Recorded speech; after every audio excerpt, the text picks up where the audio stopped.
सोचो आप एक कैफे बार में बैठे हो जहां दरवाजा खोलना जुर्म है और बाहर निकलने पर तो आपको गोली मारकर मार ही दिया जाएगा। मगर इस बात पर यकीन ना करते हुए एक आदमी बाहर निकलता है, मगर एक ना नजर आने वाला स्नाइपर इसे गोली मार देता है और देखते ही देखते इसकी लाश भी वहां से गायब हो जाती है। अब सवाल ये नहीं कि बाहर क्या है, सवाल ये है कि बार के अंदर ऐसा क्या है जिसकी वजह से बाहर निकलने वाले को मार दिया जाएगा, और सबसे बढ़कर क्या अंदर वाले लोग भी महफूज हैं या नहीं। अब कहानी की शुरुआत होती है और हम एक बार को देखते हैं जिसमें लोग मजे से अपनी जिंदगी एंजॉय कर रहे होते हैं। तभी बार में एक सर्जियो नामी आदमी आता है। सर्जियो दरवाजा खोलकर अंदर आता है और बिल्कुल उसी वक्त एक शख्स बार से बाहर निकलता है। जैसे ही वो बाहर निकलता है कोई स्नाइपर इसे सर पर गोली मार देता है, मगर गोली मारने वाला नजर ही नहीं आता।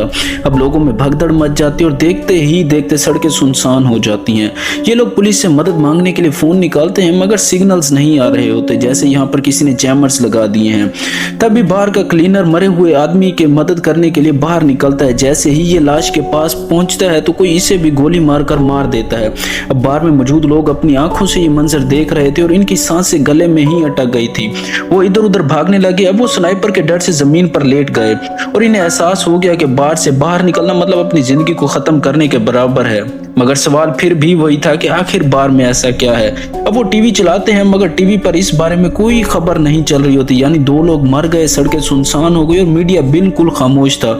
मगर जैसे ही इनकी नजर दोबारा लाशों पर पड़ती है तो लाशें भी वहां से गायब हो गई थी और सड़कें भी खून से मुकम्मल तौर पर साफ कर दी गई थी, मतलब सबूत भी खत्म कर दिया गया था। लेकिन इनको कुछ समझ नहीं आया। तभी बार में मौजूद एक और आदमी जिसका नाम सीथर है, वो बोलता है कि शायद हमें किडनैप कर लिया गया हो। मगर इतना ताकतवर कौन था जो एक शहर के बीच में मौजूद एक बार में से 8 लोगों को किडनैप कर ले और 2 लोगों को गोली मारकर मार दे, और मीडिया और वहां की पुलिस और वहां की आर्मी मुकम्मल तौर पर खामोश तमाशाई बनी रहे। लेकिन तभी सर्जियो बोलता है कि शायद हम में से कोई दहशतगर्द है जिसके पास बॉम्ब है और सरकार इसे मारना चाहती है ताकि वो यहाँ से निकलकर आवाम को नुकसान ना पहुंचा सके। ये बात सुनते ही नाचो अपना बैग छुपाने लगता है, पर सर्जियो इसे देख लेता है। इन्हें लगता है कि नाचो एक दहशतगर्द है। सब इसे पकड़ लेते हैं और जबरदस्ती इसका बैग खोलते हैं तो इसमें से एक हार्ड डिस्क और कुछ और नॉर्मल सामान निकलता है। तब एलिना इससे हार्ड डिस्क के बारे में पूछती है तो वो बताता है कि मैं एक कंपनी में काम करता हूँ और इसमें मेरे काम की फाइल्स हैं। मगर एलिना इसे तोड़ देती है, लेकिन इसमें कुछ नहीं होता। अब नाचो गुस्से में बोलता है कि सामने एक ब्रीफ केस भी पड़ा हुआ है, शायद इसमें कुछ खतरनाक हो। तभी सर्जियो बोलता है ये ब्रीफ केस मेरा है और अगर इसे किसी ने छूने की कोशिश की तो मैं सबको मार दूंगा। अगर एंड्री नाम का आदमी गन निकालकर सर्जियो को पकड़ लेते हैं और बार की मालकिन जिसका नाम एम्पारो होता है इसकी ब्रीफ केस को उठाकर खोलती है जिसमें लेडीज की ब्रा, पैंटी और दूसरे पर्सनल सामान होता है। तब वो सर्जियो बताता है कि मैं ये सब बेचता हूँ और इस काम के बारे में मुझे लोगों को बताने में शर्म आती है। तभी इन्हें वॉशरूम में से आवाज आती है। जब ये वॉशरूम का दरवाजा खोलने की कोशिश करते हैं तो दरवाजा नहीं खुलता। फिर ये लोग गोली मारकर दरवाजा खोल कर देखते हैं एक मोटा आदमी बेहोश पड़ा हुआ है। दरअसल कहानी की शुरुआत में ये आदमी खांसते खांसते वॉशरूम में आया था और इसके पास एक इंजेक्शन भी मिलता है। ये सब देखकर वो इसे नशेड़ी समझकर इसे वहीं पर छोड़ देते और बाहर आ जाते हैं। दूसरी तरफ हम देखते हैं बाहर कुछ आर्मी वाले आते हैं और वो टायर्स इकट्ठे करके इन्हें आग लगाकर यहाँ से निकल जाते हैं, जबकि बाहर के अंदर वाले लोग मायूस हो जाते हैं क्योंकि इन्हें लगता है कि आर्मी वाले इनकी मदद के लिए आए हैं। मगर ऐसा नहीं होता। आर्मी के जाते ही टीवी पर खबर चलती है कि शहर के एक हिस्से में आग लगी है और इसी वजह से शहर के इस हिस्से को सील कर दिया गया और यहाँ से कोई नहीं जा सकता। बाहर के अंदर वाले लोग अब परेशान हो जाते हैं कि सरकार झूठ क्यों बोल रही है, आग इन्होंने खुद लगाई और झूठ बोल रहे हैं।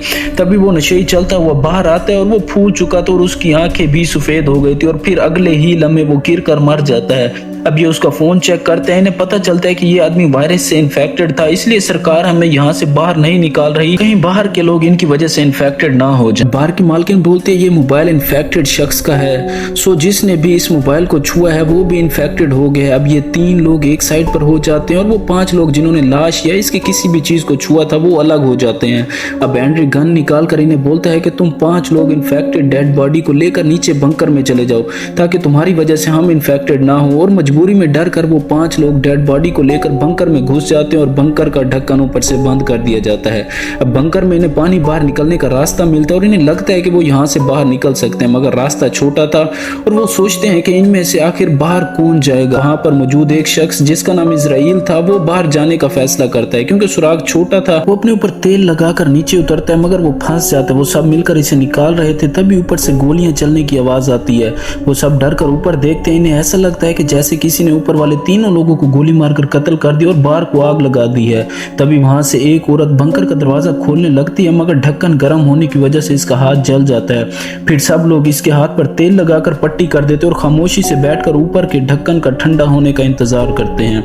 अब कुछ घंटों बाद आग बुझ जाती है और वो ऊपर आते हैं और वो देखते हैं कि बार आग की वजह से मुकम्मल जल गया और कुछ लोग बार को बुरी तरह से सील कर रहे हैं। एलिना बोलती है कि मैं इनसे मदद मांगती हूँ, मगर नाचो इसे मना कर देता है कि अगर इन्होंने हमें देख लिया तो वो हमें भी मार देंगे, और वो खामोशी से वहां पर बैठ जाते हैं। अब इन्हें वहां से मरे हुए आदमी का मोबाइल नजर आता है, वो इसकी चैट पढ़ते हैं। इन्हें मालूम होता है कि ये आदमी वायरस से इन्फेक्टेड था और जो इंजेक्शन मिला था वो दरअसल वायरस की ही वैक्सीन थी, और क्योंकि ये आदमी काफी वक्त से बीमार था इस वजह से वैक्सीन ने इस पर असर नहीं किया और ये मर गया है।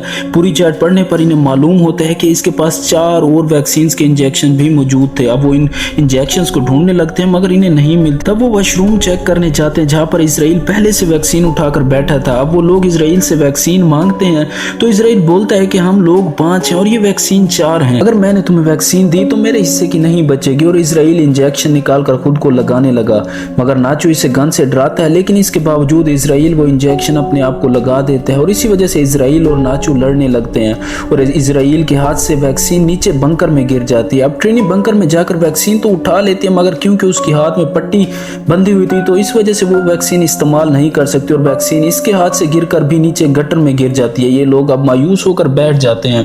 अब क्योंकि एलिना इनमें सबसे पतली थी तो वो इसे मनाते हैं कि वो नीचे जाकर इनके लिए वैक्सीन निकाले, मगर वो मना कर देती है। मगर वो लोग काफी जिद करते हैं और बहस करते हैं और इनसे मना लेते हैं और एलिना तेल लगाकर नीचे जाती है। काफी जोर लगाने के बाद एलिना गटर में गिर जाती है और वैक्सीन निकाल लेती है, मगर वो वैक्सीन ऊपर लोगों को नहीं देती और बोलती है कि तुम सब नीचे आ जाओ, फिर हम बैठकर फैसला करेंगे कि किसने वैक्सीन लगानी है, क्योंकि वैक्सीन 3 है और लोग 4 हैं। अब क्योंकि ऊपर वाले लोगों के पास और कोई रास्ता नहीं था तो वो नीचे जाने का फैसला करते हैं और सुराख को थोड़े की मदद से तोड़कर बड़ा करना शुरू कर देते हैं। इतनी देर में एलिना वैक्सीन सुराख में छुपाकर बाहर जाने का रास्ता ढूंढती है। इसे सीढ़ियां नजर आती हैं और वो यहाँ से ऊपर चढ़कर देखती है बाहर बहुत सारी पुलिस है और इन्होंने पूरा इलाका बंद कर दिया और मरे हुए लोगों की लाशों को भी ये लोग जला रहे हैं। इतनी देर में ऊपर वाले लोग नीचे आ जाते हैं, मगर इजराइल और नाचो फिर से लड़ने लगते हैं और लड़ाई और ज्यादा बढ़ जाती है। तभी पानी के अंदर से गोली चलने की आवाज आती है और नाचो बाहर आ जाता है। सबको लगता है कि गुस्से की वजह से नाचो ने इजराइल को मार दिया है, मगर नाचो ने बताता है कि इजराइल वहां से तैर कर कहीं चला गया, मगर वो सब लोग इसकी बात पर यकीन नहीं करते। अब नीचे आने के बाद नाचो आराम से एलिना से वैक्सीन मांगता है, मगर जब एलिना इनकार करती है तो नाचो वहां पर मौजूद एक शख्स के सर पर गन तान लेता है और फिर वो वैक्सीन मांगता है। एलिना बोलती है कि तुम यहाँ पर किसी को नहीं मारोगे, मैं वैक्सीन देती हूँ, और वो इसको लेकर आगे बढ़ते हैं वैक्सीन की तरफ। तभी एक शख्स नीचे गिरता है, मगर ट्रिनी इसे बचा लेती है और वो आगे बढ़ते हैं और वैक्सीन फिर इन्हें मिल जाती है। अब ट्रिनी ने बोलती है कि वैक्सीन 3 है और हम 4 हैं, तुम सब में से मैं ज्यादा उम्र की हूँ और अपनी जिंदगी गुजार चुकी हूँ, तुम मुझे गोली मार दो। और काफी सोचने के बाद नाचो ट्रिनी पर बंदूक तान लेता है, लेकिन वो गोली नहीं चला पाता और फिर ट्रिनी बंदूक लेकर थोड़ी दूर जाकर खुद को खुद गोली मार लेती है। अब ये लोग वैक्सीन निकालते हैं और 3 इंजेक्शन अपना एक इंजेक्शन ले लेते हैं। वो इंजेक्शन लगाने ही वाले थे, मगर ट्रिनी के मरने वाली जगह से आवाजें आने लगती हैं। ये तीनों वहां पर जाकर देखते हैं कि ट्रिनी की आंखों पर सिक्के रखे हुए थे जो कि इजराइल रखता था। इन्हें समझ आ जाता है कि इजराइल अभी जिंदा है। अभी हम देखते हैं पीछे से इजराइल एक शख्स पर हमला करके इसे मार देते हैं और इजराइल बहुत खौफनाक गुस्से में था। अब वो नाचो और एलिना को मारने के लिए इनके पीछे भागता है। तभी नाचो और एलिना सीढ़ियों की तरफ भागते हैं और तेजी से सीढ़ियों के ऊपर चढ़ने लगते हैं और तभी एलिना के हाथ से इंजेक्शन नीचे गिर जाते और इजराइल के डर से वो दोबारा उठाने नहीं जा सकती थी, क्योंकि अगर वो नीचे जाती तो इजराइल उसे भी मार देता। लेकिन इसी वक्त इजराइल नाचो के पांव को पकड़ लेता है। नाचो को मालूम हो जाता है कि वो अब ऊपर नहीं जा सकता। वो अपना इंजेक्शन एलिना को देता है और तभी इजराइल नाचो को नीचे खींच लेता है, जिसकी वजह से ये दोनों गिर जाते हैं और दोनों वहीं पर मर जाते हैं। अब एलिना इंजेक्शन खुद को लगा लेती है और ऊपर देखती है कि लोग चल रहे हैं। फिर वो बुरी हालत में बाहर निकलती है और बाहर निकलकर वो चल रही होती है कि एक औरत उसे अपनी जैकेट देकर ढांपती है। जिस जगह से अब एलिना निकलती है वहां से आगे सरकार ने पूरा इलाका बंद कर दिया था। इस तरह एलिना की जान बच जाती है और अपनी बेवकूफ़ी की वजह से काफ़ी लोग मारे जाते हैं और इस तरह ये कहानी अपने इख्तिताम को पहुंचती है। दोस्तों, अगर आपको हमारी ये कहानी अच्छी लगी हो तो वीडियो को लाइक करें, चैनल को सब्सक्राइब करें और वीडियो को ज़्यादा से ज़्यादा अपने दोस्तों में शेयर करें।